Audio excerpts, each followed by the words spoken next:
Welcome to steno dictation. Dictation 5 second बाद शुरू होगा। Ready start. उपाध्यक्ष महोदय, बजट पर जो चर्चा चल रही है उसमें भाग लेते हुए मैं भी अपने विचार सदन के सामने प्रस्तुत करना चाहता हूँ। इस पर विचार करते समय दो स्थितियों को हमें दृष्टि में रखना होगा। एक दृष्टि यह है कि किस स्थिति से हमारा देश गुजर रहा है, उसमें हमें क्या करना है, और दूसरी दृष्टि यह है कि भविष्य में देश को किस दिशा में ले जाना चाहते हैं।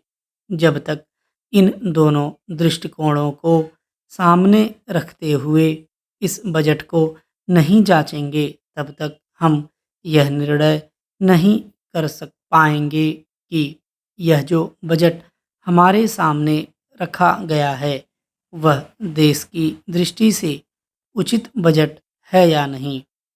जब मैं इस समय की स्थिति को देखता हूँ तो मेरे सामने देश की संकटकालीन स्थिति आ जाती है। किस तरह से चीन और पाकिस्तान की तरफ से हमको खतरा है, किस तरह से वे देश पर हमला करना चाहते हैं, और किस तरह से हमारी आपसी एकता को मिटाकर हमको लड़ाकर देश में देशद्रोह फैलाना चाहते हैं। इसके साथ ही साथ जब मैं पिछले बजट को सामने रखता हूँ तो मुझे यह कहना पड़ता है कि आज का बजट चाहे जिस स्थिति में भी रखा गया हो, बहुत सुंदर बजट है। एक ईमानदार कोशिश हमारे वित्त मंत्री महोदय ने इस बजट को तैयार करते समय की है, लेकिन एक राजनीतिज्ञ की दृष्टि से जब मैं देश के भविष्य की ओर देखता हूँ तो मुझे यह कहने में कोई संकोच नहीं होता है कि कोई विशेष समाधान इस बजट से नहीं निकलता। मैं जिस पार्टी से संबंध रखता हूँ उसका जो उद्देश्य है उसको सामने रखते हुए मैं यह कह सकता हूँ कि जो हमारे सामने आदर्श हैं वे सब आज ही पूरे नहीं हो सकते। हमारे वित्त मंत्री या हमारी सरकार आज ही सब कुछ नहीं कर सकती या स्वर्ग लाकर हमारे सामने खड़ा नहीं कर सकती, लेकिन फिर भी मैं यह अवश्य देखना चाहता हूँ कि हमारा देश आगे बढ़ रहा है या नहीं। जिस दिशा में हम आगे नहीं बढ़ रहे हैं उसे देखकर मुझे निराशा अवश्य होती है। जो प्रस्ताव कांग्रेस अधिवेशन में पास हुआ उसके मूलभूत विचार मैं आपके सामने रखना चाहता हूँ।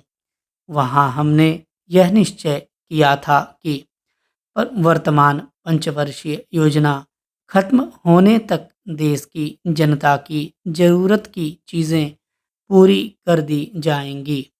उपाध्यक्ष महोदय, उसमें हमने साफ साफ कहा था कि जो गरीब वर्ग है, जिसकी गरीबी के बारे में सभी जानते हैं, उसको देश की आमदनी का जो औसत है वह अवश्य ही मिल जाएगा, और इस दिशा में हमारा प्रयत्न जारी रहे। हमारा जो बजट है उसके जब तक अपनी आर्थिक व्यवस्था या अपने विचारों के अनुसार नहीं आंकेंगे तब तक उस ध्येय की पूर्ति नहीं हो सकती। यदि इस दृष्टि से अपने बजट को देखते हैं तो हम इसे न अधिक और न कम नंबर दे सकते हैं।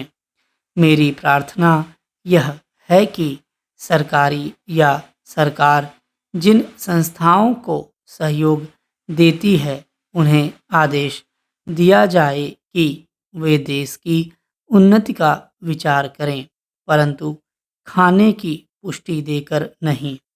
यह कार्य शीघ्र से शीघ्र होना चाहिए।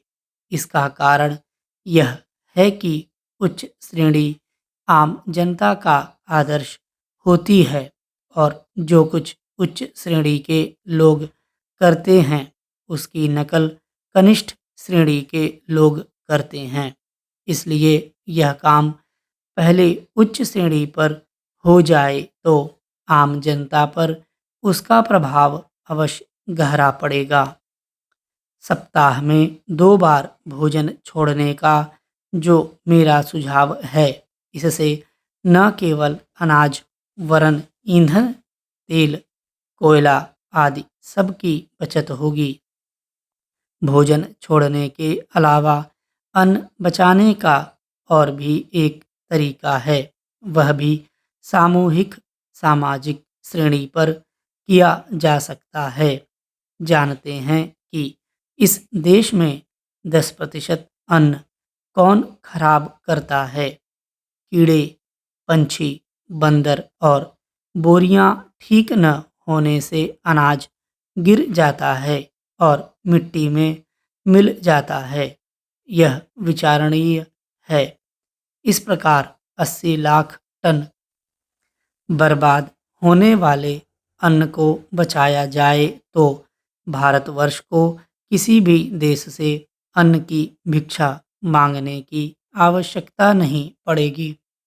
श्रीमन, यह अपराध कबूतरों, बंदरों, कीड़ों आदि का नहीं है, यह अवश्य ही हमारा अपराध है।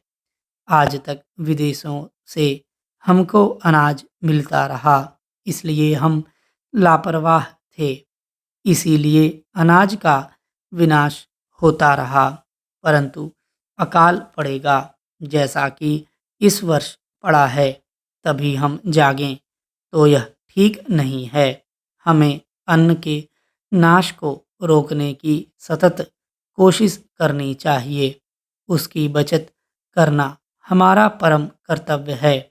यह काम हर किसान, बच्चा और युवक कर सकता है और उन्हें करना चाहिए। अन्न बचाने की समस्या केवल कानून के जरिए हल नहीं होगी। यह बात भी सामाजिक चेतना पर निर्भर है। अध्यक्ष महोदय, मैं निवेदन करना चाहता हूँ कि सरकार को यह निश्चय करना चाहिए कि इस बिल का सही उपयोग किया जाएगा।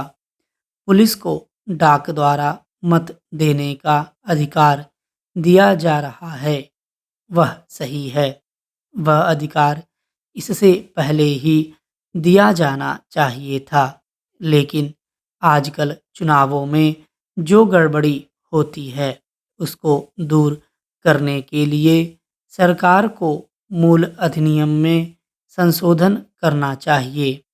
माननीय सदस्य ने अभी कहा कि इस बिल पर ज़्यादा वाद विवाद नहीं होना चाहिए, लेकिन हम विरोधी दल के लोग जानते हैं कि जूता कहाँ काटता है।